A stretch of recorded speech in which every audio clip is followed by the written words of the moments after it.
চট্টগ্রাম বন্দর দিয়ে মিথ্যা ঘোষণায় নিষিদ্ধ পণ্যের আমদানি কোনোভাবেই থামানো যাচ্ছে না। নতুন নতুন কৌশলে আনা হচ্ছে পপি সিড, ঘনচিনি, সিগারেটের মতো আমদানি নিষিদ্ধ সব পণ্য।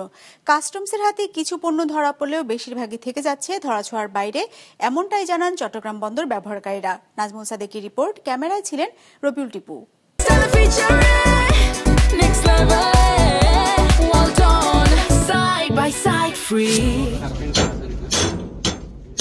সম্প্রতি পাকিস্তান থেকে 2 কন্টেনারে 32 টন পাখির খাদ্য আমদানি করে চট্টগ্রামের মেসার্স আদিব ট্রেডিং। কন্টেইনারের সামনের অংশে পাখির খাদ্য রেখে পেছনে লুকিয়ে আনা হয় 24,960 কেজি পপি সিড। গেল 6 মাসে সিগারেট সহ মিথ্যা ঘোষণায় আনা বিভিন্ন পণ্যের এমন বেশ কয়েকটি চালান জব্দ করেছে চট্টগ্রাম কাস্টমস। এর মধ্যে চীন থেকে ক্যান্সারের ঝুঁকি তৈরি করা প্রায় 100 টন আমদানি নিষিদ্ধ ঘনচিনির চালানও রয়েছে। 6 মাসের তথ্য যদি আমি বলি, এখানে আমরা মোট 4টা কনসাইনমেন্ট আটক করছি, যেগুলো আমদানি নিষিদ্ধ।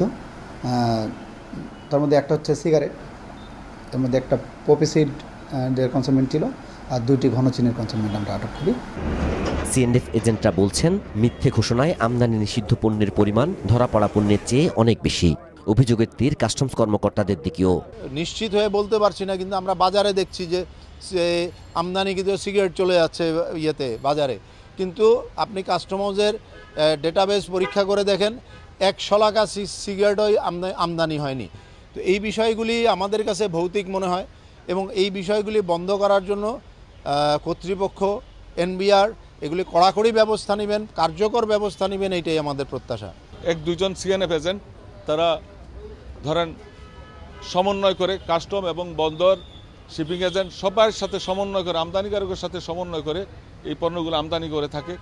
তাদেরকে আমরা প্রতিহত করার জন্য, এই সিস্টেমকে প্রতিহত করার জন্য জাতীয় রাজস্ব বোর্ডকে কিন্তু আমরা একাধিকবার লিখেছি, মিটিং করেছি, কিন্তু জাতীয় রাজস্ব বোর্ড এটা কোনো রকমই কর্ণপাত করছে না।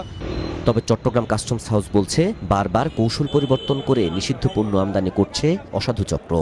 এমন না যে একই পণ্য, যেমন সোডা অ্যাশ ঘোষণায় একবার ঘনচিনি আসলো, এরপরে আর কোনো কনসাইনমেন্টে কিন্তু আমরা সোডা অ্যাশ ঘোষণায় ঘনচিনি পাই নাই। সো কোনো একটা নির্দিষ্ট পণ্যের নামে বা আড়ালে এই পণ্য আসছে এরকম না। এটা বিভিন্ন সময় বিভিন্ন পণ্য তারা ব্যবহার করছে, বিভিন্ন ঘোষণা।